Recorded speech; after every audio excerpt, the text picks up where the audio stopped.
એક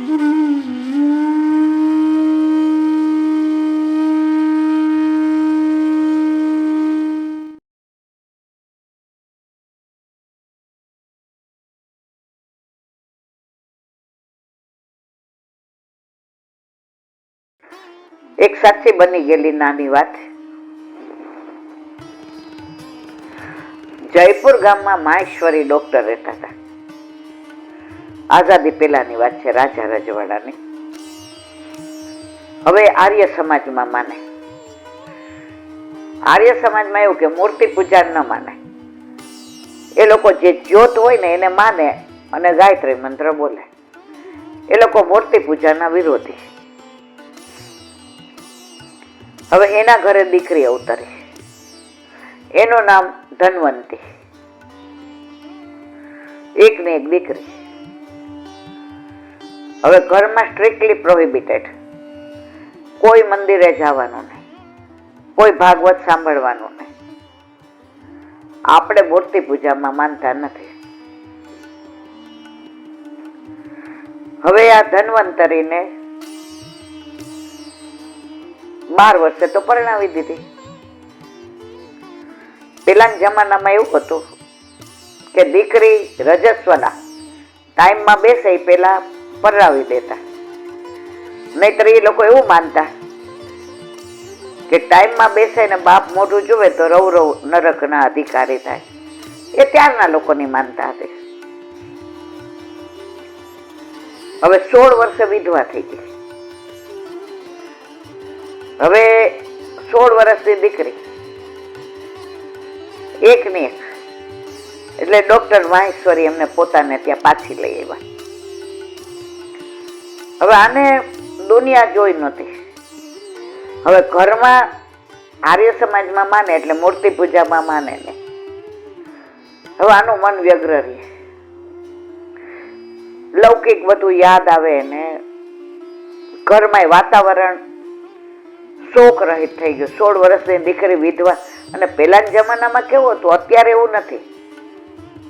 ઓલો પ્રેમ રોગ પિક્ચર જોયું હતું પદ્મિની કોલ્હાપુરીનું, કે ખાવાનું એને એક રૂમમાં રહેવાનું ને ખાવાનું એવી થાળીમાં આપે ને એને એવા કપડાં પહેરવાના ને કાંઈ લગ્ન બગ્ન હોય તો એને પોતાનું મોઢું નહીં દેખાડવાનું, કોઈ પ્રસંગમાં એને બોલાવવાનું કે સારું હોય ત્યારે એના સુકન ન થાય.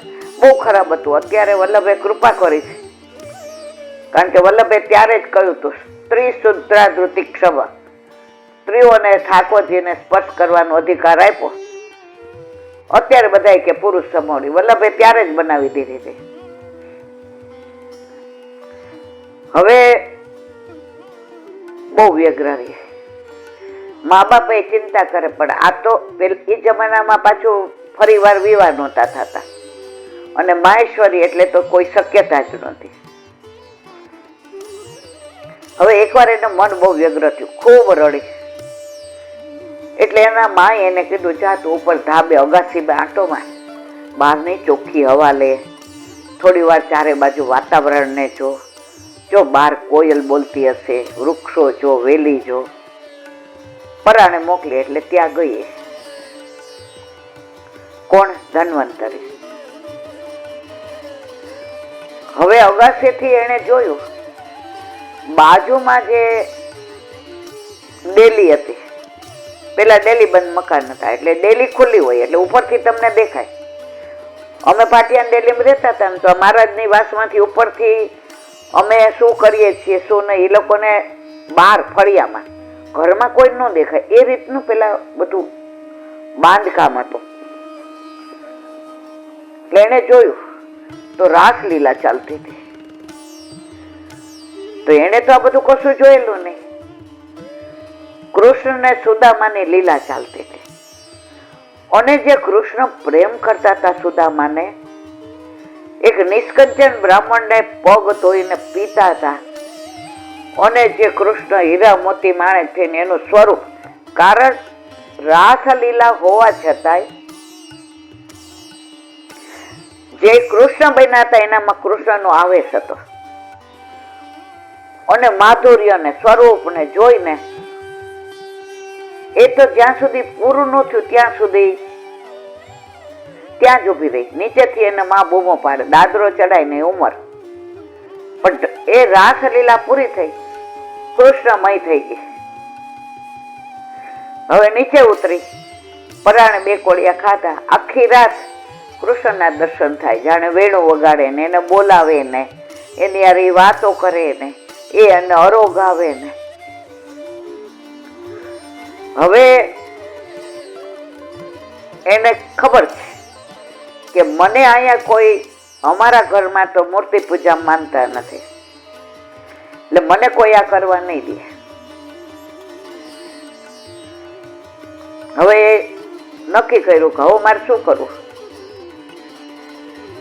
સાસરે ગઈ તો સાસરે વાળા એ આવકારી નાય ન પાડી, પણ વહુ તરીકે એની બધી જવાબદારી, કપડા ને વાસણ ને કચરા ને પોતું ને આવું ને જાવું ને મહેમાન ને. હવે એમાં એને જે પર્પઝ થી આવી હતી સૌ ન થયો, પાછી પિયર આવી. હવે નક્કી કરી લીધું કે કૃષ્ણ ક્યાં મળે, વૃંદાવનમાં. એના રાસલીલા બધું સાંભળી લીધું હતું આખું. પણ એની એ જમાનામાં એવું સાબર છે, એટલી એની જેને કહેવાય ને તેવડ નહોતી બોલવાની મા બાપ સામે કે મારે વૃંદાવન જવું છે. હવે એનો એક માસી નો દીકરો ભાઈ હતો, એ વૃંદાવનના સંતોના ઓલાની અંદર આવી અને એને દીક્ષા લીધી હતી વૈષ્ણવની. એટલે ગળામાં કંઠી ને બધું પહેરે ને ભગવત નામ સિવાય બીજી વાત નહીં. એટલે એકવાર એ આવ્યો તો ગળામાં કંઠી જોઈ રાજી થઈ ગઈ. એ જ્યાં સહા કૃષ્ણ વાળો છે. હવે આ લોકો તો આર્ય સમાજી એટલે એ બીજા માને નહીં, પણ સગાવાલા માનતા એને થોડી ના પાડે. એટલે પછી કીધું તમે ભાઈ બેન વાતો કરો, હું રસોઈ બનાવું. માં કે આને જોઈતું તું વૈદ્ય બતાવ્યું. ભાઈ આ કોણથી ક્યાંથી આવી, શું થયું આમ તે? એ કે એના માટે ગુરુ કરવા પડે. એ કે તારે ગુરુ? એ કે હા મારે ગુરુ કરવા છે. એ કે આવ્યા છે આ ગામમાં, જયપુરમાં જ આવ્યા. એ કે પણ અહીંથી આવું કેવી રીતે? એ કે બધું મારા ઉપર છોડ દે. બીજે દિવસે આવ્યો, હાલ આપણે એ કે મારા ઘરે લઈ ગયા, દીક્ષા અપાવીને ગુરુ બનાવી દીધા, ગળામાં કંઠી પહેરી લીધી. હવે ડન ઇઝ ડન, ઘરમાં ખબર પડી. પણ પછી શું કરે? હવે એક તો મા બાપ કે દુખિયારી છે, આખી જિંદગી આમ કાઢવાની છે, અને પછી તો રાજી થઈ ગઈ. હવે ગુરુએ કીધું આ કરવાનું આ કરવાનું, બધું કૃષ્ણનું, રાધાનું, વ્રજનું, વ્રજ લીલાનું. હવે તો ગુરુ પછી હતા ત્યાં સુધી કે રોજ અહીં સત્સંગમાં આવવાનું. રોજ સત્સંગમાં જાય એટલે આવીને આ લોકો એને સંભળાવે કે આપણે આ બધા માનતા નથી ને આમ ને તેમ ને. ઓલી કે જેને જે કેવું હોય કે. મીરાબાઈને કઈ લાગતું હતું, નરસિંહ મહેતાને કઈ લાગતું હતું, તો આપણે શું? હવે એ એનું જ કરે રાખે. અને ખીલી ગઈ, મહારાજી થઈ કે નેત્રાને હાચવી, આનું રૂપ ને આનો સૌંદર્ય ને આનો દેખાવ ને અમારો જીવ બળતો હતો. હવે તો એનામાં જ તન્મય રહેતી હતી. ભોગ ધરાવે ને બનાવે ને લે ને સત્સંગમાં જાય ને આવે ને, ટૂંકમાં એની લાઈફ સેટ થઈ ગઈ. મનમાં સતત એવું થાય ગમે ત્યારે વૃંદાવન વયું જવું છે. પણ એટલી ત્રેવડ નહોતી, એટલી હિંમત નહોતી બોલવાની કે મારે વૃંદાવન જવું છે. કારણ કે એ જમાનામાં વિધવાને સત્સંગમાં જાય ને તો મા બાપને બીક લાગતી હતી કે બધાય અમારું ખરાબ બોલશે. ઓ બાપા, બધાય અમને ક્યાંક જ્ઞાતિ બહાર ન મૂકી દે. પણ ભક્તિમાં જાતી હતી એટલે બધાય નાની હતી એટલે આંખા ડાકાન કર્યા. હવે એકવાર એવું બન્યું કે ડેલી એ ગાયને ખવડાવવા ગઈ તો 4 પોલીસ એક યુવાન અને યુવતીને કોરડા મારતા મારતા લઈ જતા હતા. એટલે એના પાડોશી ત્યાં જોતા હતા ક્યારના. એટલે કે જો આ બે ભાગેડું, આય જુદી જ્ઞાતિની ને આય જુદી, મરવા જીવવાના કોલ આપ્યા છે. હવે એ જમાનામાં આવું બધું નહોતું થતું. આવું કોઈ કરે એટલે પોલીસ લઈ જાય ને બધું ના કરવાનું કરે. ઓલા બેયને પાછા ઉભા રાખીને પૂછ્યું, બે પોતપોતાના ઘરે જાશો? બે કે મારી નાખો તો એ નહીં જાય, જીવનભર 7 જન્મ સુધી ભેગા રહેશો. તમારે મારવા હોય તો મારો, કોરડા મારવા હોય તો મારો, જીવાડવા હોય તો જીવાડો, જે કરવું હોય કરો. પોલીસે ગાળ દીધી, લૈલા મજનૂની ઓલાદ. હવે આ જોઈને અંદર ગઈ. કોણ? ધન્વંતરી. એ કે એક સામાન્ય છોકરો ને છોકરી પોતાના પ્રેમ માટે થઈને પોલીસને એમ કહી દેતી હોય, એ જમાનાની રાજા રજવાડાની, કે તમારે થાય કરી લ્યો, અમે બે સાથ છોડશું નહીં, જીવશું સાથે અને મરશું સાથે. તો હું તો મારા કૃષ્ણની પ્રેમી છું.